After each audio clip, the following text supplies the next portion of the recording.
Isaac comfortable അല്ലാത്തതുകൊണ്ട് ലീലേജിനെ നടക്കെടുത്തിരിക്കുന്നു ഗൈസ്.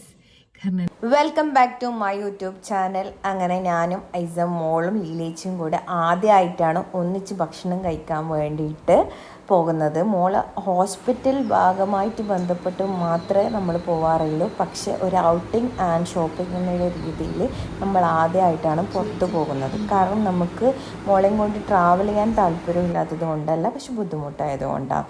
പക്ഷെ എന്നാലും പോവാന്നുള്ളൊരു മൈൻഡ് സെറ്റിൽ നമ്മൾ പോയി അവിടെ നിന്ന് ഷോപ്പിംഗ് ചെയ്യുന്നതാണ് കാണുന്നത്. ഇപ്പം ലീലേച്ചി സാധാരണ ഞാനാണ് ഫുൾ സാധനവും എടുക്കുന്ന ആൾ. കാരണം ലീലേച്ചും മോളും വീട്ടിലായതുകൊണ്ട് ഒരു റെസ്പോൺസിബിലിറ്റി കംപ്ലീറ്റ് ഫുഡിൻ്റെ ഐറ്റംസ് എടുക്കുന്നത് ഞാൻ. ഇപ്പോൾ ഇപ്രാവശ്യം ഞാൻ പറഞ്ഞു നിങ്ങളെടുക്ക്, കുഞ്ഞിന് ഞാൻ പിടിക്കുക. അപ്പോൾ ലീലേച്ചി പറഞ്ഞു വേണ്ട, ഒന്നാമത് മോളെ എനിക്ക് എടുത്തുവിടാം സർജറി കഴിഞ്ഞതുകൊണ്ട്, അപ്പോൾ വേണ്ട ഞാൻ തന്നെ എടുത്തോളും, കുഞ്ഞിനെ പിടിക്കുന്നത് എനിക്ക് പ്രശ്നമില്ല. ലീലേച്ചി നട്ടം തിരിയുന്ന കാണുന്നുണ്ടല്ലോ ഗൈസ്. ലീലേച്ചി നട്ടം തിരിയട്ടെ എന്ന് ഞാനൊന്ന് മനസ്സിലും, കാരണം മനസ്സിൽ മാത്രമല്ല ലീലേച്ചിയോട് ഞാൻ പറഞ്ഞു.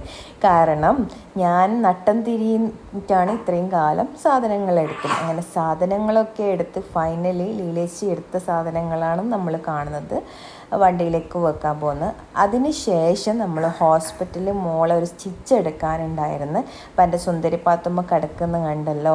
അപ്പോൾ നല്ലൊരു യാത്രയായിരുന്നു സത്യം പറഞ്ഞ്. ഞാനും ലീലേച്ചും എൻജോയ് ചെയ്ത്.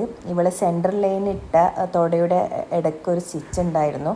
ആ സ്റ്റിച്ച് എടുക്കാനാണ് നമ്മൾ ഹോസ്പിറ്റലിൽ എത്തിയത്.